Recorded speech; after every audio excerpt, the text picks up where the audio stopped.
Magandang araw, Sir Paul, pati sa lahat na nakikinig sa inyo. Ako po si Makoy. Ang istoryang ibabahagi ko sa inyo ngayon ay naging karanasan ko taong 1989 sa probinsya ng Antique.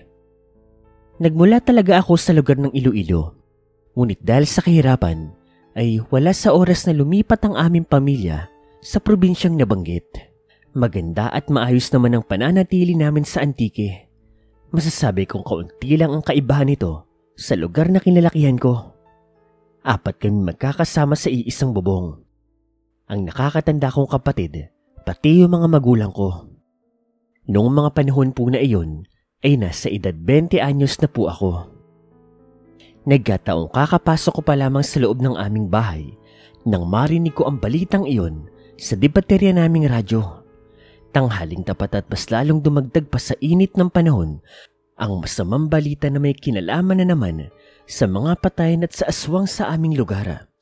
Sa totoo lang ay hindi naman nabago sa akin dahil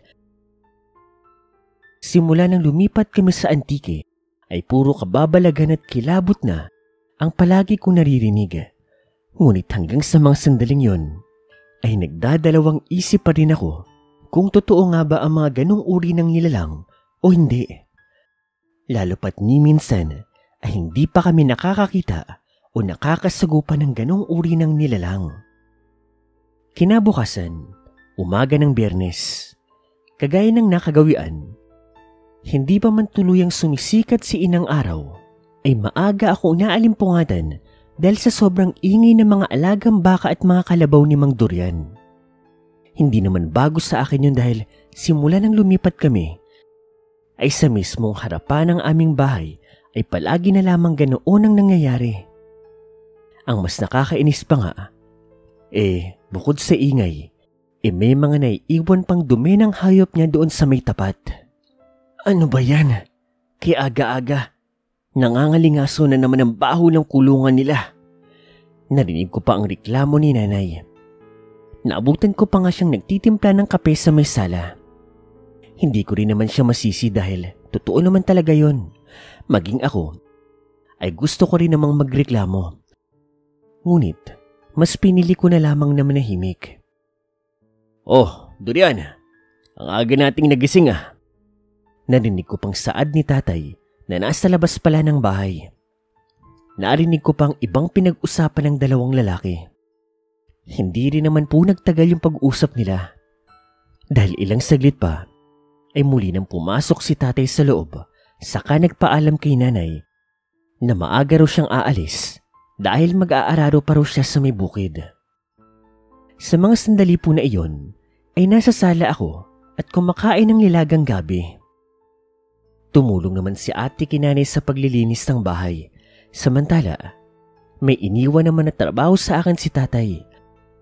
At yun ay ang mag-igib at mag-imbak ng aming panggatong. Lampas 11:11 na po ako ng tanghali nang makabalik sa bahay. Sobrang tirik na po ng araw ng mga sandaling yun. Kaya talaga namang napaligo kami sa sarili naming mga pawis. Naabutan ko pa nga si Mang Durian na may kinakausap na lalaki. Hindi ko pa sinasadyang narinig ang pinag-uusapan nila. Ayon sa mga narinig ko, si Mang Durian daw, bumili na naman ng panibagong alagang hayop. Baboy mo daw ito. Balak niya nga rulitsyonin kapag dumating yung kaarawan ng buntis nitong pamangkin. Ang tinutukoy nitong pamangkin ay si Ate Lana. Nagmula po yun sa lungsod ng Maynila at noong nakaraang linggo lang nagbabakasyon sa kanila dito nga sa probinsya. Hindi ko na nga narinig pang ibang pinag-uusapan nila dahil kaagad na akong dumiretso sa loob ng bahay. Kinagabihan, mag-isa ako nagmumuni-muni sa labas ng bahay nang bigla ako nakarinig ng isang sigaw na nagmula sa bahay nila Mang Durian. Napatayo pa nga ako dahil sa sobrang pagkabigla. Hindi naman kasi ugaling magsigaw nitong si Mang Durian, kaya talagang sobrang nakakapagtaka. Dala ng kuryosidad, naglakad ako papunta sa bahay nila. Ilang metro lang naman ang pagitan nito sa bahay namin. Nalampasan ko pa nga ang mga kulungan ng baboy nila. Lumayo ka! Layuan mo ang asawa at pamangkin ko! Papatayin kita! Si Mang Durian yun. Hindi pa man ako tuluyang nakakarating sa bahay nila, ay bigla na lang bumagsak sa labas si Mang Durian. Nang dahil sa liwanag ng buwan, naaninagan ko ang sugat sa tagiliran nito. Napasigaw pang ako sa pagkabigla. Hindi pa man ako nakakakabang papalapit sa kanya, ay mula sa bahay po ni Mang Durian ay lumabas ang isang nilalang. Hindi ko mawari kung ano ito. Malaki ang katawan nito na puno ng balahibo. Matutulis ang ngipin maging ang mga kuko. Para po itong halimaw. Pulang-pula ang mga mata. At naglalaway pa. Ang dami kong mga katanungan noon. Ano yun? Napaatras nga ako nang biglang tumakbo ng mabilis papalapit sa pwesto ko yung nilalang. Para ako napako sa kinatatayuan ko. Ngunit bago pa man tuluyang nakalapit ito, ay bigla na lamang itong napahinto at napadaing. Napatakbo ko at mabilis na lumapit sa kanya. Anong nangyayari, Mang Durian? Mamaya ko na lang ipapaliwanag. Tulungan mo ang asawa ko sa loob. Heto, hawakan mo. Huwag mo hayaan na makalapit sa inyo yung aswang na yan. Habang pilit na nilalabanin ng Mang Durian yung aswang, ay mabilis akong pumasok sa loob ng bahay nila. Naabutan ko pang nasa isang sulok yung asawa niya, pati pamangkin niya. May natamong sugat at kalmot ang mga ito sa kanilang mga braso at paa. Naghanap pa nga ako ng maaaring panglaban bago ko lapitan ng dalawa. Saka ko sila tinulungan makalabas ng bahay. Napasulya pa ako sa pwesto ni Mang Durian nang muli itong napasigaw. Hawak siya ng aswang habang madiin na sinasakala. Halatang nahihirapan na ito kaya wala sa oras na hiniga ko sa lupa yung asawa nito bago patakbo na lumapit sa kanila, dala-dala ang nakuha kong buntot pagi. Lumayo ka! Bitawan mo siya!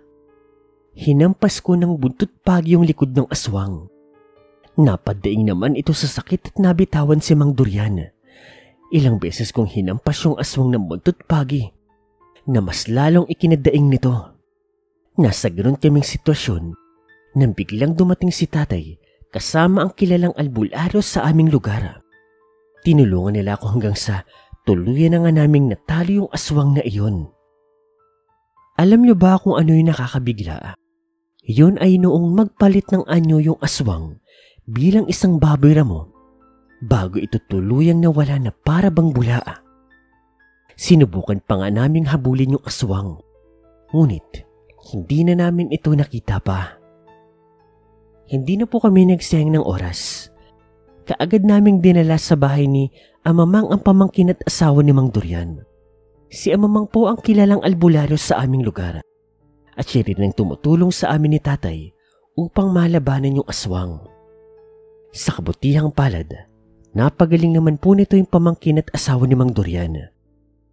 Maging yung anak na nasa sinapupunin ng pamangkin nila ay ligtas din. Hindi raw talaga lubos akalain nila Mang Durian na yung baboy ramo sanang kakainin nila, isa palang aswang. Mukhang nagbabalot kayo lamang yung baboy ramo para puntirihin nga yung pamangkin niya nagdadalang tao. Nang dahil sa pangyayaring yun, ay marami akong natuklasan at nalaman. Napatunayan ko rin na ang dating hindi ko pinaniniwala ang nilalang ay totoo pala. Matapos ang pangyayari ng gabing iyon, ay naging maayos na naman ang lahat. Nang sumunod na araw, ay nabalitaan na lang namin na yung pamilya po ni Mang Durian ay umalis na po sa aming lugar. Mukha atang natroma sila sa mga nangyari. Kahit naman ako, matutroma talaga nun. Sa kasalukuyan po, nandito na ako ngayon sa lungsod ng Maynila. Pamilyado na rin po ako at patuloy na lumalaban sa buhay. Gaano man kahirap ang isang sitwasyon na hinaharap o haharapin mo, ay patuloy ka lang na lumaban. Tandaan, habang may buhay, may pag-asa.